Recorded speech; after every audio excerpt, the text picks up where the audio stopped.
은혜 아침에 오신 성도 여러분 평안하십니까?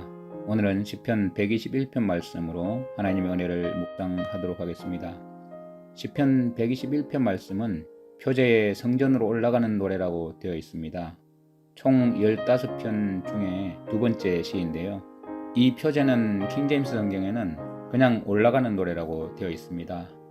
다윗은 성전에 올라가는 노래를 통해서 하나님께 대한 신뢰와 확신을 노래하는 아름다운 노래를 지어서 많은 백성에게 부르게 했죠. 단순하고도 간절한 음조로 우리 영혼을 하늘로 올려주는 그런 노래이죠. 물론 그 당시에는 예루살렘으로 향해서 올라가는 순례자들이 부르는 그런 노래입니다만, 그러나 궁극적으로 예루살렘은 하늘 도성 새 예루살렘을 나타내기 때문에 우리의 영혼을 하늘로 올려서 하나님께 바라보게 하는 그러한 것이 목적이죠.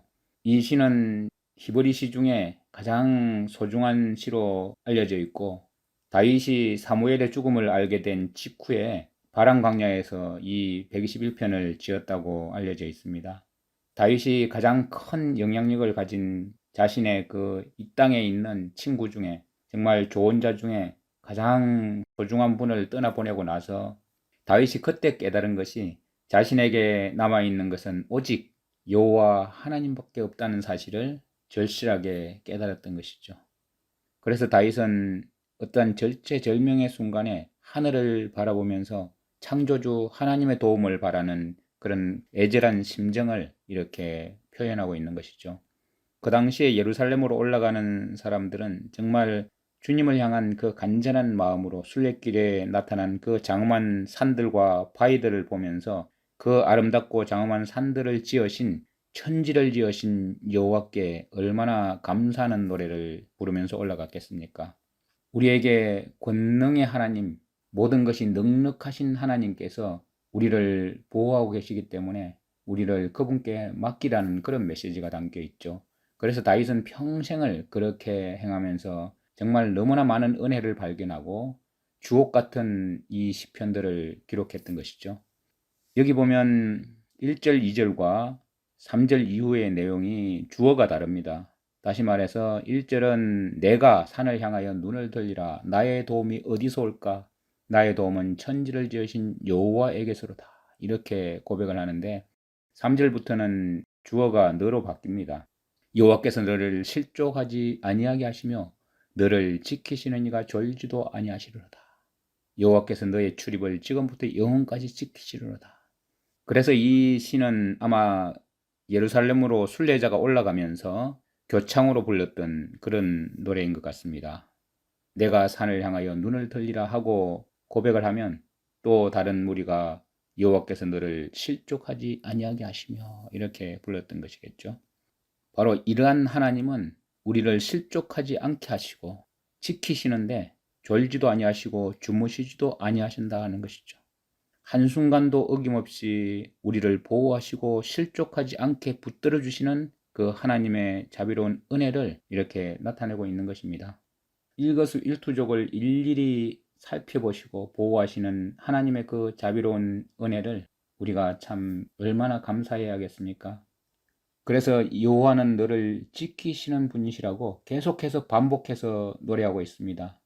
하나님은 너를 지켜주시고 모든 환난에서 명쾌해 주실 뿐만 아니라 너의 영혼을 지켜주시겠다 하는 이런 내용이 전체적인 내용이죠. 우리에게 권능의 하나님, 모든 것이 넉넉하신 하나님께 우리를 맡기면 그분께서 모든 것으로 보호해 주시겠다고 말씀하시고 있습니다. 우리가 어떤 피조물에 우리 자신을 맡겨서는 안 되겠습니다. 어떤 인간이나 어떤 도구에, 어떤 삶의 수단에, 다른 2차적인 문제에 의존하지 말아야 합니다. 우리의 육신을 의지하지 말아야 합니다. 그런 것들은 다 사라지고 없어질 것들인데 오직 여호와께 우리 자신을 맡겨야 하는 것이죠. 모든 우리의 도움이 하나님께 있다는 것을 우리는 볼 수 있어야 합니다. 하나님의 권능과 하나님의 인자하심, 그분의 계획하심과 그분의 은혜 안에 있는 모든 것을 우리가 보아야 하겠죠. 하나님께로부터 도움이 올 것을 우리는 늘 바라고 기대하고 있어야 합니다. 우리는 하나님의 그 약속에 대한 믿음에 의해서 도움을 가져올 수 있습니다. 하나님은 그분의 모든 말씀에 따라, 그분의 훈계에 따라, 그분의 계명에 따라 합당한 보호를 해주신다는 약속이 있습니다. 하나님의 말씀에는 약속이 있는 말씀이죠. 우리는 하나님이 천지를 지으신 분이라는 사실을, 무엇이든지 다 행하셨던 분이시기 때문에 그분에 대한 우리의 신뢰를 고취시켜야 합니다. 말씀을 통해서 그분께서 우리에게 무엇을 베풀어 주셨는지를 날마다 묵상해야 할 것입니다. 그분은 세상을 아무것도 없는 것에서 창조하시고 말씀을 하셔서 홀로 지으시고 잠깐 동안에 아주 선하시고 매우 뛰어나시고 매우 아름답게 만드신 분이십니다. 그렇기 때문에 우리의 어떤 궁핍의 문제가 아무리 크다 할지라도, 우리의 어려움이 아무리 크다 할지라도, 우리의 고통이 아무리 크다 할지라도 하나님은 우리의 구원과 우리를 소생시키기 위한 충분한 능력을 갖고 계시다는 사실을 우리가 잊지 말아야겠죠. 천지를 지으신 하나님은 천지의 모든 주인들 중에 절대적인 주인이시지 않습니까? 원하시는 대로 그분의 백성을 위해서 그 모든 것을 사용하실 수 있는 분이십니다. 그분이 만드신 모든 것은 주님을 신뢰하는 백성을 위해서 다 사용하실 수 있는 분께 우리 자신을 왜 못 맡기겠습니까? 그리고 그분이 원하실 때 백성을 해치지 못하도록 다 막아주시는 분이십니다. 하나님은 스스로 우리의 보호자가 되시기로 약속을 하신 분이십니다. 5절에 보면 여호와는 너를 지키시는 이시라. 여호와께서 내 오른쪽에서 내 그늘이 되시나니. 교회 전체의 보호자이신 하나님, 그 하나님께서 모든 각각의 성도들을 보호하시고 눈동자같이 지켜주시는데 전념하고 계십니다.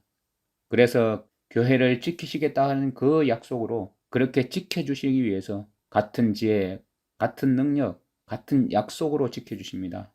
우리 신자들 모두를 지켜주신다는 것입니다. 이스라엘을 지키시는 자는 너를 지키시는 자라고 표현하고 있지 않습니까? 양무리의 목자는 모든 양의 목자이시고 지극히 어린 양이라고 죽지 않도록 돌봐주십니다. 한 양이 나가면 그를 다시 구출해 오시기 위해서 모든 것을 다 쏟으시는 분이십니다. 하나님은 항상 그분의 백성을 보호하시고 소생시키시는 분이시기 때문에 항상 가까이서 보호하시고 계십니다. 결코 멀리 계시지 않다고 표현하고 계시죠. 그들을 지키시는 분이실 뿐만 아니라 내 오른편에서 내 그늘이 되신다고 표현하고 있습니다. 그렇기 때문에 그분은 결코 멀리서 우리가 찾을 수 있는 분이 아닙니다. 여기저기 방황하면서 헤매지 마십시오. 그분은 바로 우리 곁에 계십니다. 사실 사탄은 현실이라는 이름으로 진실을 가립니다. 우리가 마치 현실적으로는 닥친 상황이 세상적인 방식으로 볼 때는 곧 죽을 것 같지만, 그러나 진실은 주님께서 우리를 보호하신다는 사실인데, 그것을 나눠서 사탄은 우리를 하나님께로부터 떠나게 만듭니다. 우리의 마음을 뺏기지 마십시오. 이것은 믿음의 문제입니다. 우리는 때때로 강렬한 태양 아래 놓여 있습니다. 이 태양은 너무나 큰 축복인데도 불구하고 우리가 감당하지 못합니다. 또한 너무나 큰 고난이 닥쳐도 우리는 그것을 감당하지 못합니다. 모든 것은 그늘 지어 주셔서 부드럽게 해주셔야 우리가 감당할 수 있는 것입니다. 아무리 큰 축복도 아무리 큰 고난도 주님께서 그늘 지어 주셔서 우리가 그것을 감당할 수 있도록 해주실 때 가능한 것입니다. 늘 우리 옆에서 그늘 되어 주시는 주님, 그분을 믿고 신뢰해야겠습니다. 여호와께서 너를 지켜 모든 환난을 명쾌하시며 또 내 영혼을 지키시리로다. 하나님은 우리의 모든 일에서 우리를 지키실 것입니다. 여호와께서 너의 출입을 지금부터 영원까지 지키시리로다. 하나님은 지금부터 영원까지 계속 지켜주실 것입니다. 지금까지 지켜주셨듯이 지금도 지키시고 계시고 앞으로도 영원까지 지켜주신다는 약속입니다. 하나님의 지키심은 우리의 생명을 보호하시고 결코 헛된 낡은 것을 보호하신다는 뜻이 아닙니다.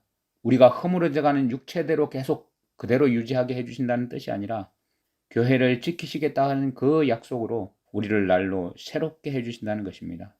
하나님은 우리의 권능의 하나님이시기 때문에 모든 것에 넉넉하신 우리 하나님께 우리 자신을 맡기도록 합시다.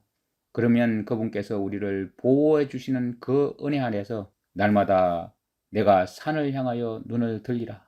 나의 도움은 천지를 지으신 여호와에게서로다. 라는 노래로 주님께 나아갈 수 있을 것입니다. 우리는 어떤 피조물에도 의존하지 말고 어떤 인간이나 어떤 도구나 어떤 삶의 수단이나 어떤 2차적인 문제에 의지하지 말아야 합니다. 우리의 육신의 팔을 의지하지 말아야 합니다. 삶의 수단은 수단일 뿐입니다. 자동차가 없다고 해서 하늘에 못 갑니까? 어떤 도구가 문제가 생겼다고 해서 그것 때문에 인생을 망친 것처럼 고민할 필요가 있겠습니까? 그러한 것들은 우리를 하늘을 향하여 눈을 들게 할 수 없는 것들입니다. 오직 나의 도움은 천지를 지으신 여호와에게서로다. 우리가 우리를 지켜주시는 이 하나님의 은혜를 날마다 묵상하면서 주님께 감사드려야 할 것입니다. 하나님께서 우리를 지켜주십니다. 하나님께서 우리의 그늘이 되어주십니다. 하나님께서 우리 영혼을 영원까지 지켜주십니다. 천지를 지으신 창조주 하나님의 도움을 받기 위하여 우리가 날마다 눈을 들어 그분을 바라봅시다. 내가 산을 향하여 눈을 들리라. 천지를 지으신 여호와 하나님, 나의 도움은 오직 하나님께로부터 온다는 것을 늘 명심하면서 우리가 그 가운데 살아갈 때 우리의 발걸음을 실족지 않게 해주시는 주님, 우리를 지켜주시는 하나님이 계시다는 이 사실을 우리의 삶을 통해서 입증하는 그러한 감사의 삶이 될 수 있도록 인도하여 주시옵소서. 하나님께 늘 가까이하고 하나님을 피난처로 삼으면서 참된 축복 가운데 늘 주님을 노래하는 다윗과 같은 참 주님의 백성, 주님의 정인 될 수 있도록 인도하여 주시옵소서. 예수님의 이름으로 감사하며 기도드립니다. 아멘. 시편 121편.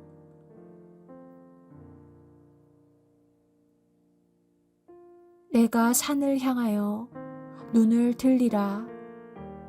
나의 도움이 어디서 올까? 나의 도움은 천지를 지으신 여호와에게서로다.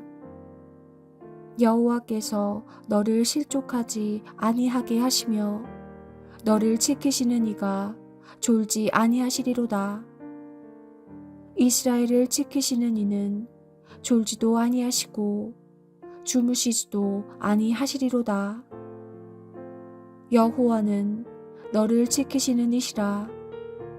여호와께서 내 오른쪽에서 내 그늘이 되시나니 낮의 해가 너를 상하게 하지 아니하며 밤의 달도 너를 해치지 아니하리로다.